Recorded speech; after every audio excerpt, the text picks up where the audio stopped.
Welcome to જય માનપણા kitchen. હું લાબી આહિર આપશો ને મારા જય દ્વારકાધીશ. તો આજે હું તમારી સાથે શેર કરીશ ફક્ત 5 મિનિટમાં આપણે 1 કિલો સીતાફળમાંથી પલ એકદમ ઇઝીલી રીતે કેવી રીતે કાઢવો તેની રીત. અને એ જ પલમાંથી આપણે બનાવીશું સીતાફળ બાસુંદી. જ્યારે સીતાફળની સિઝન હોય ને ત્યારે તો આપણે ઘણી બધી વસ્તુ સીતાફળમાંથી અલગ અલગ રીતે બનાવીને ખાતા હોય છે, જેમ કે સીતાફળ આઈસ્ક્રીમ, સીતાફળ રબડી, સીતાફળ બાસુંદી, અથવા તો આપણે આમ જ કોરા પણ આપણે સીતાફળ ખાવાની ખૂબ મજા આવે છે. તો આપણે સિઝનલ ફળ ખાય ને તો આપણે તેનાથી સેહત પણ સારી હોય, અને જે સિઝનમાં જે ફળ આવતું હોય ને તે જ ફળ ખાય ને તો તેનાથી આપણા શરીરમાં આપણે ઇમ્યુનિટી પણ ખૂબ વધે છે. તો વિડીયો શરૂ કરતાં પહેલાં મારી તમને નિવેદન છે કે હજી સુધી તમે મારી ચેનલને સબસ્ક્રાઈબ ન કરી તો પ્લીઝ જય માનપણા કિચનને સબસ્ક્રાઈબ કરી દેજો, વિડીયોને એક લાઈક જરૂર કરજો અને બાજુમાં રહેલી ઘંટડીને દબાવી દેજો, જેથી મારા નવા વિડીયોની નોટિફિકેશન આપ સુધી પહેલાં પહોંચે. તો આપણે સીતાફળ બાસુંદી બનાવવા માટે આપણે મેઝરમેન્ટ કાઢીએ ને તો 500 ગ્રામ દૂધમાં આપણે 1 સીતાફળની જરૂર પડશે. અને જો તમારે જેટલી ક્વોન્ટિટીમાં દૂધની બાસુંદી બનાવવાની હોય ને એટલી તમે ક્વોન્ટિટીમાં સીતાફળ લઈ શકો છો. જો દાખલા તરીકે અને 1 લીટર દૂધમાંથી તમારે બાસુંદી બનાવવાની હોય ને તો 2 સીતાફળની જરૂર પડે છે. તો અત્યારે તો હું ફક્ત 500 દૂધમાંથી જ બાસુંદી બનાવીને તૈયાર કરવાની, તો હું 1 સીતાફળ નાખીશ એમાં. તો જુઓ કેવા સરસ સીતાફળ શિયાળાની સિઝનમાં મળે છે, જોતા જ ખાવાનું મન થઈ જાય તેવું. હવે આ પલને આપણે અત્યારે સમસી વડે કાઢી લઈશું.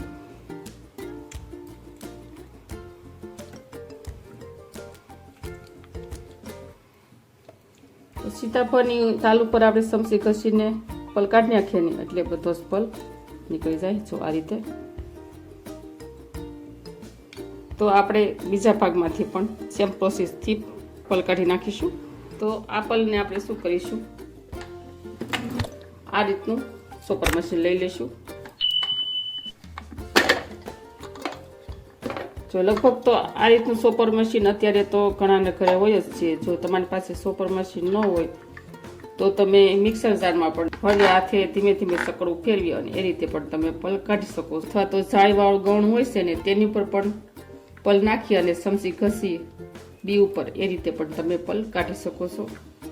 તો આપણે સીતાફળનો પલ આપણે સોપર વાટકામાં કરી દઈશું. સોપર મશીન છે ને આ રીતે દોરીવાળું આવશે. સોપર મશીનની દોરી આપણે એકદમ હળવી હાથે ખેંચીશું, સાવધાનીથી, જેથી બી છે ને તે ભાંગી ન જાય એ રીતે. જો આ રીતે.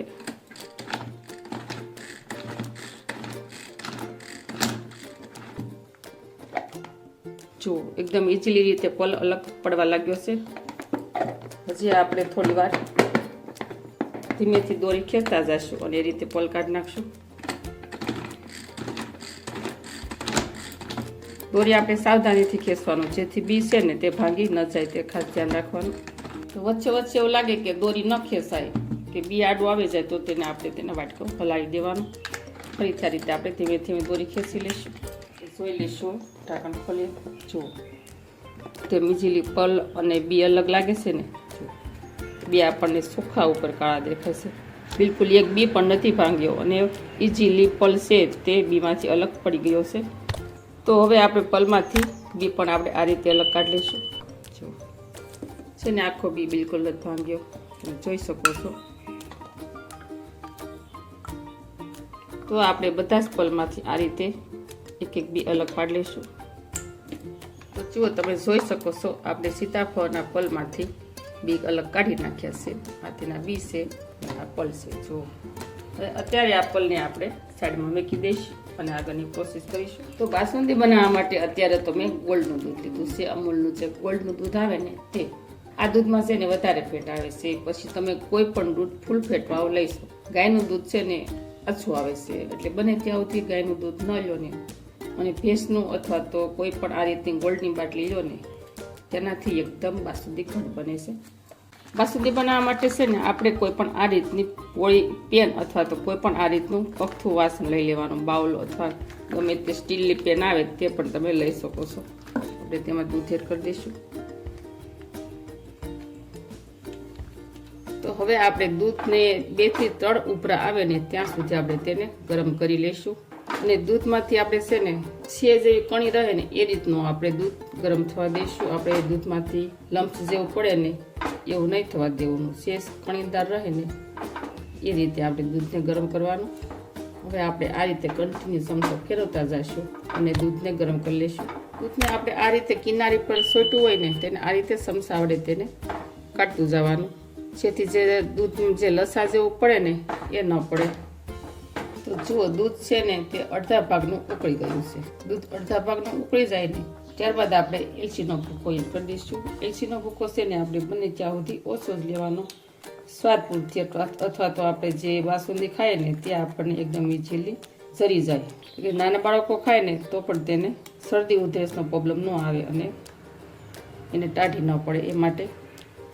તો એલચીનો ભૂકો છે ને મેં 2 એલચી ખાંડ સાથે ખાંડી નાખી હતી, આપણે તેને એડ કરી દઈશું.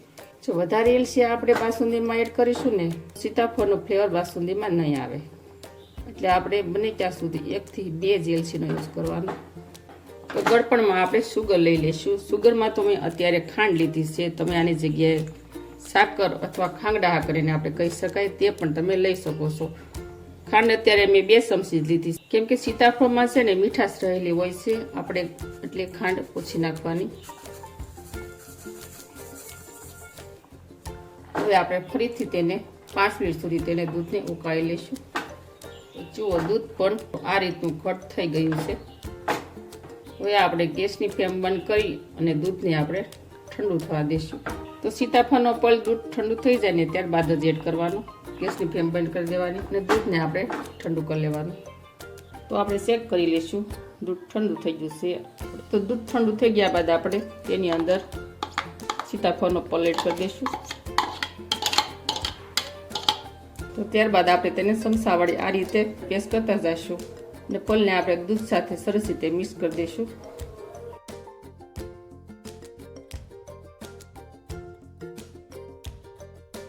તો તૈયાર છે આપણે એકદમ ઘટ અને દાણેદાર આપણી સીતાફળ બાસુંદી.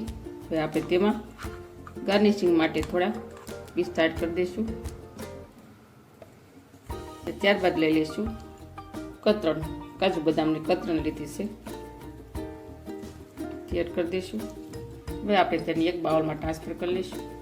ફરીથી ઉપર થોડા પિસ્તા અને બદામની કતરણ એડ કરી દઈશું. તો ફ્રેન્ડ, તમને આજની આ રેસીપી કેવી લાગી તે મને કમેન્ટ કરી જરૂર કહેજો. અને આવી જ નવી નવી રેસીપીઓ શીખવા માટે અને નવી નવી જાણકારીઓ જાણવા માટે જય માનપૂર્ણા કિચનને સબસ્ક્રાઈબ કરી દેજો. વિડીયોને એક લાઈક જરૂર કરજો અને ફ્રેન્ડ અને ફેમિલીમાં વધુને વધુ શેર કરજો. તો આવજો, ફરી મળીશું આવી જ નવી રેસીપી સાથે. ત્યાં સુધી થેન્ક યુ. જય દ્વારકાધીશ, જય સિયારામ એન્ડ ધન્યવાદ.